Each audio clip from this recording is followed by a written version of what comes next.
Dear viewers, good morning and Assalamu alaikum. I welcome you all at my channel Learning with Mohsin Iqbal. Today, our topic will be 4 P's of marketing. 4 P's of marketing are also known as marketing mix. In start, I will share the basic information about marketing mix and then we will start our lecture.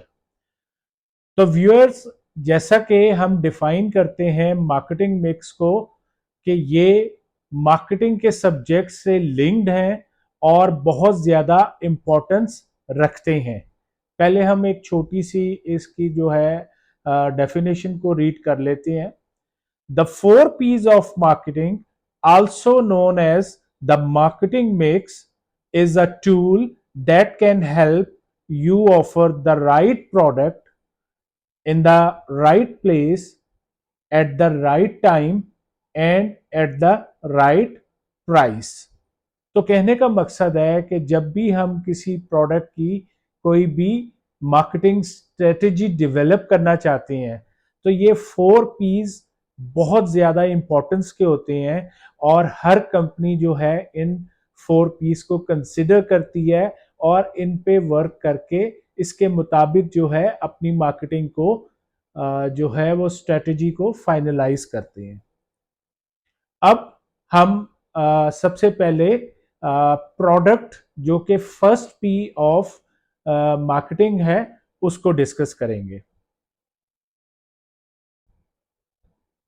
जी, जैसा कि आप सबको idea है कि जब भी हम किसी प्रोडक्ट या सर्विस को सेल आउट करने जाते हैं तो उससे रिलेटेड जितने भी डिसीजंस हैं वो पहले ही अपनी मार्केटिंग स्ट्रेटेजी में फाइनलाइज कर लेते हैं। वो प्रोडक्ट्स जिन्हें के हम फिजिकली देख सकते हैं, उन्हें टच कर सकते हैं और जिनको हम के चेक कर सकते हैं, विजुअलाइज कर सकते हैं, वो प्रोडक्ट्स कहलाती हैं। और another form is of services. तो पहले मैं आपको प्रोडक्ट के बारे में बताऊंगा कि जब भी कोई कंपनी किसी भी प्रोडक्ट को लॉन्च करना चाहती है किसी भी मार्केट में तो किन चीज़ों का वो जो है ध्यान रखती है, उन पॉइंट्स को कंसिडर करती है और उसके मुताबिक फिर जो है अपनी मार्केटिंग स्ट्रेटजी डेवलप करती है। अब प्रोडक्ट की जब हम बात करेंगे तो इसका मतलब है कि कौन सा ब्रांड होगा, प्रोडक्ट किस ब्रांड से बिलोंग करती है और फिर प्रोडक्ट किस किस्म की होगी, प्रोडक्ट का स्टाइल क्या होगा, प्रोडक्ट का कलर क्या होगा, प्रोडक्ट का लाइन क्या होगी। ये प्रोडक्ट लाइन क्या होती है ये मैं आपको आने वाले लेक्चर्स में ब्रीफ कर दूंगा ताकि आप उसको भी अंडरस्टैंड कर देंगे। उसके अलावा प्रोडक्ट की पैकेजिंग क्या होगी, प्रोडक्ट की कितनी वारंटी होगी और प्रोडक्ट के साथ इसकी आफ्टर सेल सर्विसेज हम क्या प्रोवाइड करेंगे। तो इस तरह के तमाम डिसीजंस जो हैं वो फर्स्ट पी जो कि प्रोडक्ट है उसके हवाले से डिसीजंस ले लिए जाते हैं और मार्केटिंग स्ट्रेटेजी को डेवलप कर लिया जाता है। याद रखिए कि जब भी हम कोई प्रोडक्ट डेवलप करते हैं तो उससे रिलेटेड जो भी डिसीजंस होंगे उनको हम इमीडिएटली चेंज नहीं कर सकते। इसलिए इस पी को हम बड़े डिटेल में हम लॉन्ग टर्म प्लानिंग के साथ फाइनलाइज करते हैं और फिर इसको काफी देर तक कंटिन्यू करते हैं। क्योंकि देखें वंस आप कोई भी प्रोडक्ट फाइनलाइज करेंगे तो उसमें इमीडिएटली चेंजेस नहीं हो सकती हैं। तो ये पॉइंट आपने ज़रूर कंसिडर करना है। तो जब आप किसी भी कंपनी में हो और कोई भी प्रोडक्ट लॉन्च कर रहे हैं तो आपने ये जहन में रखना है कि first of all we have to go for the 4 P's और the marketing mix and first के प्रोडक्ट और वो प्रोडक्ट क्या है उससे रिलेटेड तमाम डिसीजंस। आई एम श्योर आपको फर्स्ट पी प्रोडक्ट जो है क्लियर हो गया होगा। अच्छा, इसके बाद दूसरा पॉइंट है जो कि आता है प्राइस। याद रखें कि कभी भी कोई भी कंपनी जो भी चीज बनाएगी तो वो उसको किसी न किसी प्राइस पे मार्केट में सेल करेगी। और किसी भी जो ऑर्गेनाइजेशन है उसका जो अल्टीमेट ऑब्जेक्टिव है वो होता है टू अर्न प्रॉफिट, जिसका मतलब है कि जो उस प्रोडक्ट की प्राइस होगी उसमें कॉस्ट प्लस अर्निंग जो है या रेवेन्यू जो है वो शामिल होगा। और इसके लिए नॉर्मली कंपनीज जो हैं किसी दो में से एक प्राइसिंग के मॉडल को सिलेक्ट करते हैं और फिर मार्केट में उस प्रोडक्ट की प्राइस को इंट्रोड्यूस करवा दिया जाता है। अब वो दो कौन सी आप कह लें कि स्ट्रेटजीज हैं या प्राइसिंग मॉडल्स हैं कि कंपनीज किसी भी एक को फॉलो करती है।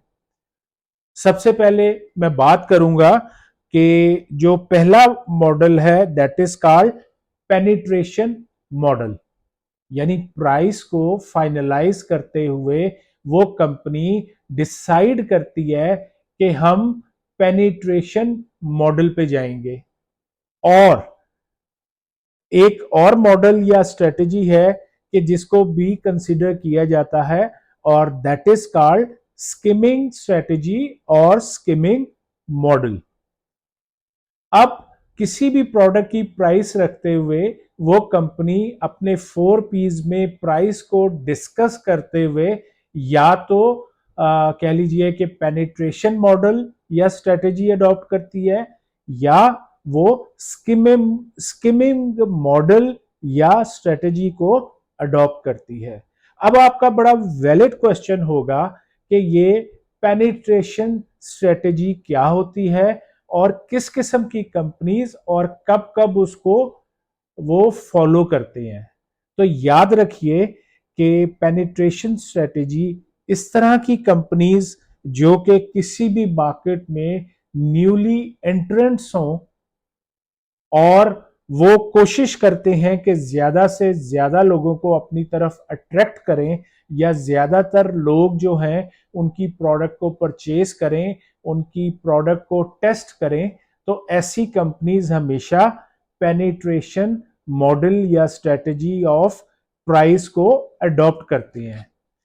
अब आप कहेंगे कि पाकिस्तान में सर कोई ऐसी एग्जांपल दें कि जो रिसेंटली कोई भी कंपनी जो है वो पेनिट्रेशन स्ट्रेटजी या मॉडल को फॉलो कर रही है। तो मैं अपने व्यूअर्स खासकर पाकिस्तान के जो हैं उनसे शेयर करूंगा कि अगर आप वो देखें कि हमारी मार्केट में पाकिस्तान में अभी 2-3 कंपनीज मोबाइल की ऐसी आई हैं जिन्होंने पेनिट्रेशन मॉडल को फॉलो किया है। इसमें सबसे बड़ा नाम मैं आपसे शेयर करूंगा इन्फिनिक्स मोबाइल। आप इन्फिनिक्स मोबाइल को देखें कि वो लोग पाकिस्तान में अभी उन्होंने जैसे ही अपना मोबाइल इंट्रोड्यूस करवाया तो लोगों को अट्रैक्ट करने के लिए उन्होंने ऑफर किया 1652 8 252 सॉरी 16252 के, यानी वो जो रैम है वो इतना दे रहे हैं और उसमें जो स्पेस है वो 252 दे रहे हैं। तो उससे क्या हुआ कि अक्सर लोग जो हैं वो इन्फिनिक्स की तरफ आए। इसी तरह उनके जो रिसेंट तो थोड़े से एक्सपेंसिव हो गए हैं, लेकिन जब उन्होंने लॉन्च किया था तो वो मॉडल पाक रुपीज 20,000 और 30,000 की रेंज में अवेलेबल थे, जिनको अगर हम कंसिडर करें तो बाकी मोबाइल से एज कंपेयर टू सैमसंग और अदर ब्रांड्स बहुत ही अफोर्डेबल प्राइस पे थे और काफी लोगों ने उसको सिलेक्ट किया। इसी तरह मैं आपको एग्जांपल देना चाहता हूं, अगर आप पूछेंगे तो ओप्पो पाकिस्तान में लॉन्च हुआ और उसने पेनिट्रेशन जो है स्ट्रेटजी और मॉडल ऑफ प्राइस को फॉलो किया। इसी तरह वीवो की एग्जांपल है आपके सामने। तो ये जो है तमाम पेनिट्रेशन मॉडल को फॉलो कर रही हैं। अब आप कहेंगे कि सर ये स्किमिंग जो मॉडल है या आप स्ट्रेटजी है इसको भी बयान कर दें। तो याद रखें कि जब भी हम स्किमिंग मॉडल की बात करते हैं तो ये स्ट्रेटेजी या मॉडल ये कहता है कि हमेशा प्रीमियम प्राइस को चार्ज किया जाए मार्केट में। और अगर आप समझेंगे कि सर ये प्रीमियम प्राइस क्या होती है, तो इसका मतलब होगा कि people would like to purchase things of high price. तो अक्सर कंपनीज जो हैं जो इस मॉडल को फॉलो करती हैं, तो उस हवाले से आप देखेंगे कि हमेशा मार्केट लीडर्स जो होते हैं वो हाई प्राइस पे अपनी प्रोडक्ट को इंट्रोड्यूस करते हैं। अभी रिसेंटली मैं एग्जांपल देता हूं कि मैं पाकिस्तान तो नहीं बल्कि ओवरऑल एक वर्ल्ड वाइड की आपसे एग्जांपल देता हूं, जिसमें कि आपका ये आईफोन आता है। आईफोन 15 इस वक्त पाकिस्तान में जो है वो कितने का आ रहा है, आप सबको इसका आइडिया है। और अभी ये रिसेंटली जो है वो लॉन्च हुआ है और उसकी प्राइस का आपको आइडिया ऑलरेडी है। इसी तरह प्रोडक्ट्स फ्रॉम द पूमा जो है वो आप कह लीजिए कि बड़ी हाई प्राइसेस होती हैं उसकी, लेकिन क्वालिटी प्राइस होती है। और इस प्राइस को लोग हेजिटेट नहीं करते हैं, बल्कि वो इस प्रोडक्ट को परचेज करते हैं और उन्हें पता होता है, उन्हें कॉन्फिडेंस होता है कि ये क्वालिटी प्रोडक्ट है और ये हर इंडिविजुअल के पास या एक्सेस में नहीं होगी। आई एम श्योर आपको ये प्राइसिंग का भी कॉन्सेप्ट या सेकंड पी जो है क्लियर हो गया होगा। अब हम फॉलो करते हैं, अच्छा कुछ चीजें मैं और प्राइसिंग में बता दूं, क्योंकि एक दो क्वेश्चंस रेस किए गए थे कि सर प्राइसिंग में और क्या क्या पॉइंट हो सकती हैं इन दो जो प्राइसिंग के मॉडल या स्ट्रेटेजी है। तो उसके अलावा जो है आपकी प्राइसिंग पॉलिसी हो सकती है कि आप किस तरह जो है मार्केट में अपनी प्राइसेस को लेके चलेंगे और ग्रेजुअली उसको इम्प्रूव करेंगे या बढ़ा देंगे। इसके अलावा होता है कि आप टर्म्स ऑफ क्रेडिट क्या देंगे, ये चीज भी बड़ा काउंट करती है जब आप मार्केट में एंटर हो रहे होते हैं। कुछ कंपनीज इनिशियली क्रेडिट ऑफर करती हैं और ग्रेजुअली फिर इस टर्म ऑफ क्रेडिट को विड्रॉ कर लेते हैं। इसके अलावा स्पेशल डिस्काउंट्स होते हैं जो कि दिए जाते हैं। अब वो बाज दफा कॉरपोरेट डील्स में दे दिए जाते हैं, बाज दफा वो जो है बल्क परचेजेस पे दे दिए जाते हैं, और अट्रैक्शन फिर भी लोगों के लिए रखी जाती है इन टर्म ऑफ प्राइस में। इसके अलावा एक और चीज है जिसको हम अलाउंसेस कहते हैं, तो वो चीज भी जो है आपको मिल जाती है। अच्छा, इसमें अगर आप एफएमसीजी प्रोडक्ट्स पे आ जाते हैं तो वहां पे तो बेशुमार ऑप्शंस होती हैं, जिस तरह 1+1 परचेज 1 एंड गेट 1 फ्री।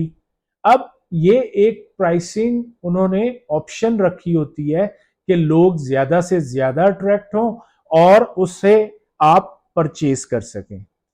ठीक है जी। अब हम नेक्स्ट पॉइंट पे आते हैं, विच इज कॉल्ड प्रमोशन। हमने डिस्कस कर लिया प्रोडक्ट को, हमने डिस्कस कर लिया प्राइस को, अब हम आते हैं प्रमोशंस को। तो प्रमोशन क्या होता है, या यहाँ पे 4P में इसको अगर हम समझना चाहें तो ये क्या होती है। नॉर्मली हम किस तरीके से किसी भी प्रोडक्ट को जो हमने बनाई है, जिसकी प्राइस सेट कर दी है, उसको मार्केट में किस तरह लोगों तक पहुंचाएंगे, या उसको हम सॉरी उसको हम कैसे लोगों तक लेकर जाएंगे। तो अगर इसको थोड़ा सा मैं ब्रीफ कर दूं तो there are different types. For example, promotion के लिए कुछ कंपनीज एडवर्टाइजिंग को यूज करती हैं, कुछ कंपनीज पर्सनल सेलिंग को यूज करती हैं, कुछ कंपनीज पब्लिक रिलेशनिंग को जो है इन्वॉल्व करते हैं और उसके थ्रू अपनी प्रोडक्ट को मार्केट करते हैं। इसी तरह कुछ लोग हैं, कुछ कंपनीज हैं जो कि डायरेक्ट मार्केटिंग के कॉन्सेप्ट को लेके चलते हैं और प्रोडक्ट्स को इंट्रोड्यूस करवाते हैं। इसके अलावा आपको जैसा कि आजकल लेटेस्ट स्टाइल पता है कि digital marketing, through the help of digital marketing वो अपनी प्रोडक्ट को जो है वो प्रमोट करती हैं। तो ये सारी चीजें जो हैं वो यही कंसिडर होती हैं कि आपकी प्रोडक्ट को मोस्ट सुटेबल मेथड या प्रोसेस क्या होगा और उसको हम कैसे लेके चलेंगे। अच्छा, इसमें एक और चीज बड़ी इंपॉर्टेंट होती है विच इज कॉल्ड एडवर्टाइजिंग।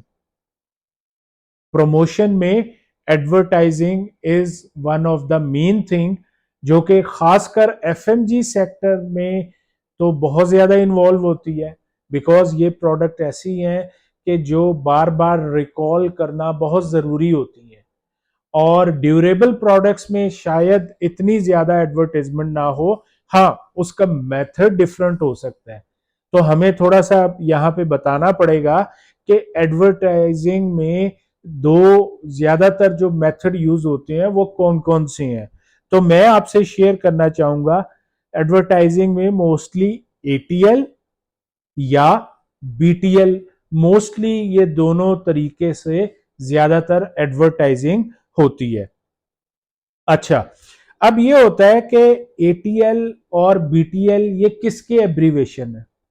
तो याद रखें, ATL is above the line, BTL is below the line. अब ये अबव द लाइन क्या है और बिलो द लाइन क्या है। अगर हम एक लाइन ड्रॉ करें, ठीक है, और जो उस लाइन के ऊपर होगी मॉडल या mode of advertising, that will be called above the line advertising. अब एटीएल जो है ये कौन से कस्टमर्स को अट्रैक्ट करती है। तो याद रखें, to cover the large audience और large number of customers we go for ATL. अब इसकी आप कहेंगे कि सर कोई एग्जाम्पल भी हमसे शेयर करें ताकि हमें above the line advertising understand हो सके। तो उसके लिए आप याद रखें कि जैसे न्यूज़पेपर, आप कोई भी चीज जब न्यूज़पेपर में एडवर्टाइज करते हैं तो वो ऑल ओवर द कंट्री वो न्यूज़पेपर रीड होता है और लोगों तक वो इंफॉर्मेशन इमीडिएटली पहुंच जाती है। जैसा कि मैं पाकिस्तान के हवाले से बात करता हूं, अगर हम कहें कि मोस्ट पब्लिश्ड या रीडेबल अगर न्यूज़पेपर है इंग्लिश में, तो there are two. Number one is the News, the second one is Dawn. तो जब आप द न्यूज या डॉन में कोई भी एडवर्टाइज करते हैं तो वो और लेट्स सपोज आप संडे को करते हैं, तो विद इन आप कह लें कि 9, 10 और 11 बजे तक संडे को वो न्यूज़पेपर ऑल ओवर पाकिस्तान जो है वो कन्वे हो चुकी होगी, मैसेज मिल गया होगा लोगों को। This is called above the line. इसी तरह एक पुराना mode of advertisement is radio. Radio जो है वो हर इलाके में, और वो इलाके जिनको हम पाकिस्तान के दूर अफ्तादा इलाके भी कहें कि जहाँ पे टेक्नोलॉजी नहीं है, तो वहाँ पे भी रेडियो अवेलेबल है। तो ये एक सेकंड एग्जांपल है अबव द लाइन की। इस तरह अब आप कहेंगे कि बिलो द लाइन क्या होता है। तो याद रखें कि बिलो द लाइन जो है हम कोशिश करते हैं कि पोटेंशियल कस्टमर्स को फोकस करें, या नीश मार्केट को अगर हम चेक कर रहे हैं तो उस हवाले से, या आप कह लें कि लो कॉस्ट के कुछ कस्टमर्स हैं स्पेसिफिकली उनको टच करना चाहते हैं, तो हम बिलो द लाइन एडवर्टाइजमेंट पे चले जाते हैं। ठीक है, और इसकी एग्जांपल क्या है कि जैसे ऑनलाइन क्या कह लें आप, प्रोडक्ट्स जो हैं वो सेल आउट हो रही होती हैं। इसके अलावा पर्सनल सेलिंग भी जो है वो इसमें बीटीएल में आ जाती है। तो आई एम श्योर आपको ये कवर हो गया होगा। और ये थर्ड पी भी मैंने क्लियरली आपसे शेयर कर दिया है, जो कि किसी भी प्रोडक्ट को लॉन्च करते हुए और उसकी मार्केटिंग स्ट्रेटेजी में बहुत इंपॉर्टेंट पॉइंट कंसिडर होता है। अब हम आते हैं the four P. The fourth P is called place, कि ये जो प्रोडक्ट है जिसे हमने फिजिकली बना लिया, उसकी प्राइस सेट कर ली और उसकी प्रमोशन के हमने चैनल भी डिफाइन कर लिए, अब ये कैसे लोगों तक पहुंचेगी। और अगर आप मुझसे पूछना चाहेंगे कि सर ये प्लेस को थोड़ा सा ब्रीफ कर दें कि हमें आसानी हो जाए कि हम इसको अंडरस्टैंड कर सकें, for being a MPhil student, for being a MBA student और a professional of marketing field, तो याद रखिए कि इसका मतलब होता है कि कोई भी चीज आपको किसी भी कंपनी से एंड यूजर तक या कस्टमर तक कैसे पहुंचेगी। इसको मैं थोड़ा सा और ब्रीफ कर देता हूं ताकि आपको क्लियर हो जाए, और वो ये है कि फॉर एग्जाम्पल एक कस्टमर है जो कि गोल्ड परचेज करना चाहता है। क्या परचेज करना चाहता है? गोल्ड परचेज करना चाहता है। तो कस्टमर जो है प्रोड्यूसर के पास जाएगा, और प्रोड्यूसर क्या होगा? कोई भी ज्वेलरी शॉप। ऐसे ही होगा ना कि जब आपने गोल्ड परचेज करना है तो आप किसी भी ज्वेलरी शॉप पे जाएंगे। वहां पे जब आप जाएंगे तो वो आपसे पूछेगा कि मैडम और सर आपने क्या परचेज करना है, और आपको डिफरेंट क्वालिटी प्रोडक्ट्स शो करेगा। जब आपको कोई भी चीज पसंद आ जाएगी तो आप उसको वो पेमेंट करेंगे और वो चीज आपकी हो गई। ठीक है। तो एक तो ये प्लेस जो एग्जाम्पल बताने का मतलब था कि एक तो ये तरीका होता है कि फर्स्ट द कंपनी और द कस्टमर और द एंड यूजर, ये दोनों डायरेक्ट एक दूसरे से इंटरेक्ट करते हैं। इसमें कोई भी इंटरमीडिएट या कोई और चैनल इन्वॉल्व नहीं है। प्रोड्यूसर, एंड यूजर और कस्टमर। तो ये ज्वेलरी की एग्जांपल आपको क्लियर है। लेकिन फर्ज करें मैं आपसे बात करता हूं कि आपने कोको कोला परचेज करनी है, ठीक है, पेट बॉटल 1.5 लीटर की। अब क्या होगा कि पेट बॉटल लेने के लिए आप शायद डायरेक्ट कंपनी में नहीं जाएंगे। अगर आप कंपनी में नहीं जाएंगे तो कहां जाएंगे? हो सकता है आपके घर के पास एक शॉप हो या स्टोर हो, आप वहां पे जाएं और वो प्रोडक्ट ले लें। ऐसे ही होगा ना, आप उन्हें पेमेंट करेंगे, शॉपकीपर को वो प्रोडक्ट दे देगा। तो ये क्या होता है कि जिसमें आपने डायरेक्ट प्रोड्यूसर तो परचेज नहीं की, बल्कि कोई इंटरमीडिएट या कोई चैनल इन्वॉल्व हो गया। इसमें यह होता है कि अक्सर कंपनीज क्या करती हैं कि वो अपनी प्रोडक्ट को बनाती हैं, फिर वो कोई चैनल यूज कर लेती हैं। अब इस चैनल को या इंटरमीडिएट जो है उसको हम एक नाम दे देते हैं, for example retailer, for example हम कह सकते हैं होलसेलर। ठीक है। और उसके अलावा क्या हो सकता है? मे बी एजेंट हो सकते हैं। और उसके बाद जो है वो एंड यूजर आता है।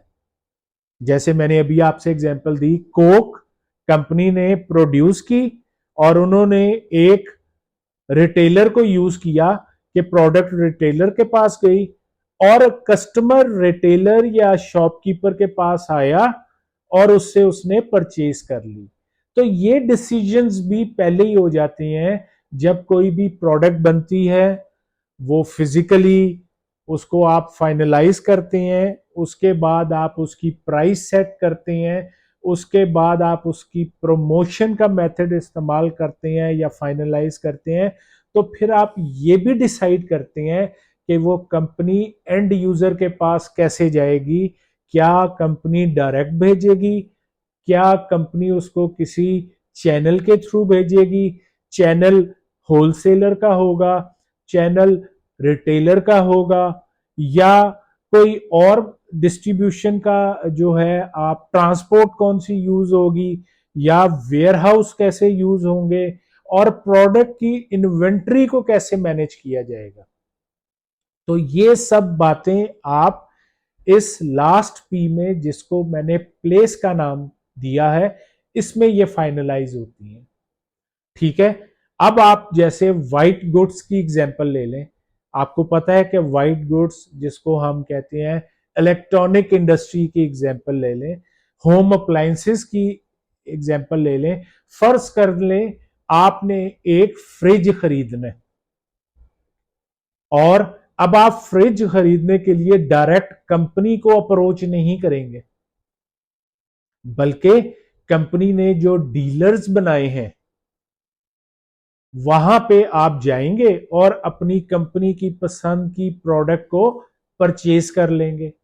मैं लाहौर के इलाके को, जो यहाँ पे बड़ा फेमस है कंज्यूमर प्रोडक्ट्स के हवाले से या वाइट गुड्स के हवाले से, मैं उसका नाम ले लेता हूँ कि लाहौर में एक इंडिविजुअल आता है और वो कहता है कि जी मैंने सैमसंग की फ्रिज लेनी है, मैंने डॉलेंस की फ्रिज लेनी है, मैंने हायर की फ्रिज लेनी है। तो वो क्या करता है, जो भी एंड यूजर या कस्टमर है वो डॉलेंस की फैक्ट्री में नहीं जाएगा, वो हायर की फैक्ट्री में नहीं जाएगा, वो सैमसंग की फैक्ट्री में नहीं जाएगा, बल्कि वो लाहौर में किसी भी डीलर के पास जाएगा। मिसाल के तौर पे majority of dealers are available at Abid market.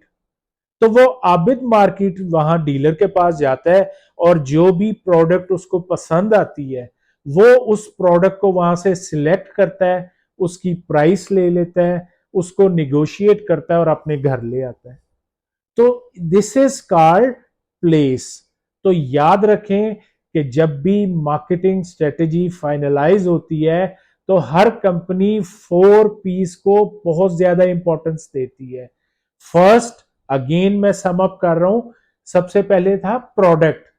क्या प्रोडक्ट होगी, क्या कलर होगा, क्या डिजाइन होगा, क्या पैकेजिंग होगी, क्या वारंटी होगी, एसेट्रा एसेट्रा। देन उसके बाद आ जाता है प्राइस, कि उसकी पेनिट्रेशन उसका मॉडल होगा या स्किमिंग मॉडल होगा, उस पर डिस्काउंट क्या होगा, टर्म्स ऑफ क्रेडिट क्या होंगे, अलाउंसेस क्या होंगे, और उनकी प्राइसिंग पॉलिसी क्या होगी। एंड में तीसरा पी को भी फिर दोबारा सम अप कर देता हूं कि प्रमोशन में क्या इन्वॉल्व होगा और कौन सा एटीएल बीटीएल एडवर्टाइजिंग को यूटिलाइज किया जाएगा, थ्रू पर्सनल सेलिंग होगा, पब्लिसिटी होगी, या सेल प्रमोशन होगी, वगैरह वगैरह। और उसके बाद आ जाता है the last one is place, कि direct from producer to customer होगा, या कंपनी या प्रोड्यूसर डिफरेंट चैनल यूज करेगा और फिर वो एंड यूजर तक अप्रोच करेगा। ये बहुत ज्यादा इंपॉर्टेंस रखते हैं और इनको फाइनलाइज करके कंपनी किसी भी मार्केट में सक्सेसफुल हो सकती है, और इसको हमेशा से इंपॉर्टेंस दी गई है और ये हमेशा इंपॉर्टेंस में रहेंगे।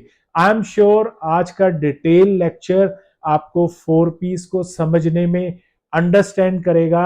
मैं कोशिश करूंगा कि एक वीडियो जो कि अभी आईफोन लेटेस्ट लॉन्च हुआ है उसके हवाले से आपको वीडियो शो कर सकूं, और अगर हो सका तो मैं वीडियो इस लेक्चर के लास्ट में आपसे शेयर कर दूंगा कि जिसमें 4 पीस को उन्होंने कितनी इंपॉर्टेंस दी है, और गुड मिक्स ऑफ 4 पीस उस कंपनी को कितनी हेल्पफुल हो रही है, और product is selling like a hot cake. Thank you very much. अस्सलाम वालेकुम।